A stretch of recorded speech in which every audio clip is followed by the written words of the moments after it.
Okay, so to end our topic of blessings, and especially the ones that are related to Pesach, I was thinking of a quote from the Gemara in Yoma that says that our forefathers kept the whole Torah. Um, First of all, they have a few different sources for it. I just chose the second one. But the idea that they kept the whole Torah is definitely not supposed to be taken literally, because Nachmanides contends that statement, because he says that Jacob married two sisters, which is forbidden according to the Torah, and other things that happened that were against the Torah.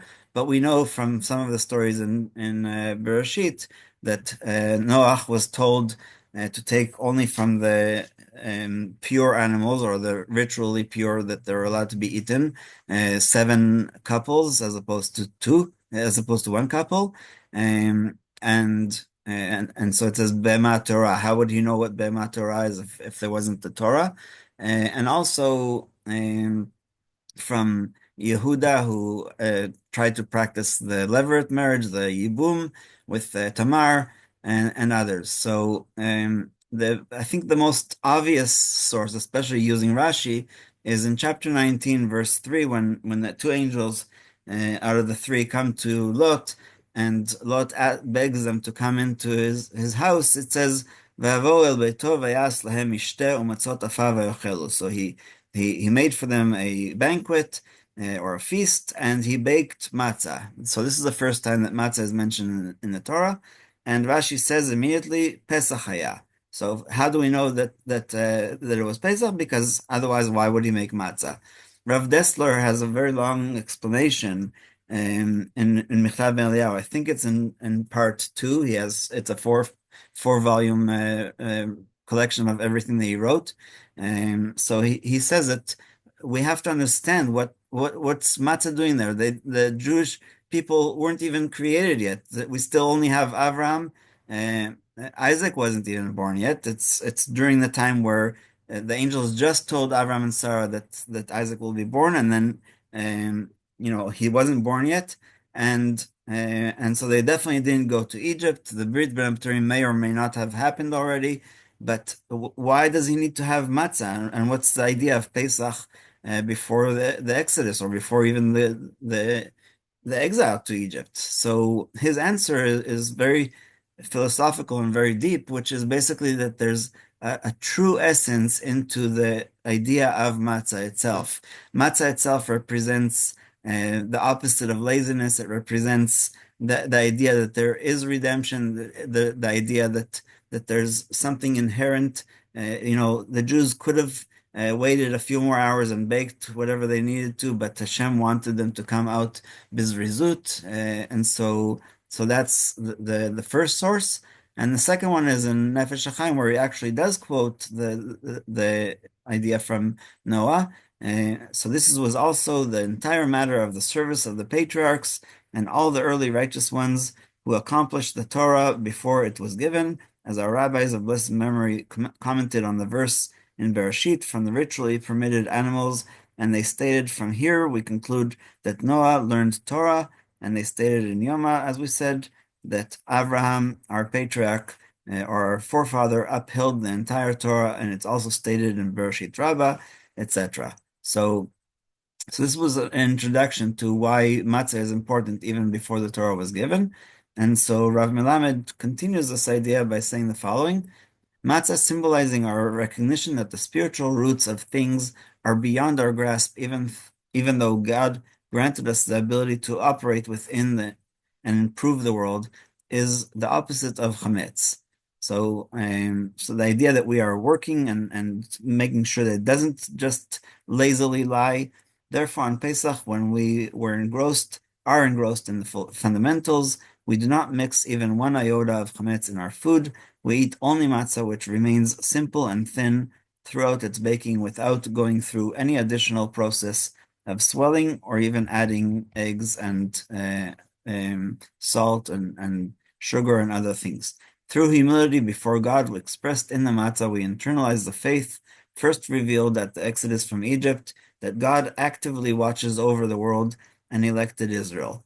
And I think that going back to what we said before about Lot, one of the questions of the later commentaries is, why doesn't it tell us that Avram baked matzah? It was probably the same evening, meaning they were there in the morning. Then Avram prayed to Hashem for the welfare of Sodom and Gomorrah, trying to save them. And then, probably the next day, they appear by Lot, and it's already Pesach. So maybe it was truly the eve of Pesach, and so the Torah didn't suggest that Abraham baked matzah. But I think that it's more important to see that Lot, who wasn't going to continue in our ancestors' ways, he too learned this value of Hashem actively watching over the world, because it was actually his salvation from Sodom and Gomorrah, his own little exodus coming out of Sodom and Gomorrah, and staying away from them, basically. Even though they were destroyed, there could have been other Sodoms, and so he finally learned through this process that Hashem does watch over him, and he speaks to the angels, and he treats them as if they're regular human beings. He talks to them, he feels them, he locks the door for them, and all kinds of other stuff like that. So to be sure, there were individuals who believed in God even before the Exodus, but their connection with the divine was of a personal nature. The wholeness of faith was first revealed only at the Exodus, with the formation of a complete nation containing all strata of society destined to manifest God's name in the world. Matzah comes to remind us of faith. The Zohar calls matzah the food of faith, mechla de memnuta, or nahama de memnuta, because by eating matzah on the Seder night with the proper intent, one achieves faith, and by eating matzah all 7 days of Pesach, one implants that faith firmly in one's heart. Since matzah signifies faith, it is understandable that its entire manufacturing process must be performed very meticulously, as we will learn later in chapter 12, but I think we'll do that maybe in a few months. This is because faith is the roots of all things, and any small flaw in faith can cause tremendous destruction in the world. Last, we can thus understand why the nation of Israel came into being as slaves in Egypt. All other nations developed naturally from the ground up, from family to clan to tribe to nation. As they grow, they develop cultures that evolve out of the circumstances of their lives and the climate of their territories and their conflicts with their neighbors. As part of the emergence of their culture, they develop some type of deistic belief. Since human beings are involved in their invention, such beliefs are usually idolatrous. And so today that we're being called to celebrate the 7th day of Pesach with the crossing of the sea, we are always reminded that we have to, every single day, both morning and evening, talk about not only Yetziat Mitzrayim, but also Kriyat Yam Suf. But in the Haggadah, we actually have a very special hymn that we call Dayenu, where each stage in itself has its own value. And the rabbis say that even if we only left Egypt but didn't cross the Red Sea, that already achieves a huge leap for us as a nation, and we should be thankful for that. But thank God, He also took us through the Red Sea and also through to Matan Torah and building the temple in Jerusalem, and that's what we still are hoping and praying, that we will complete the process. But it all starts from those first matzahs that Lot made for the angels. That's my understanding of this. And so we'll stop here.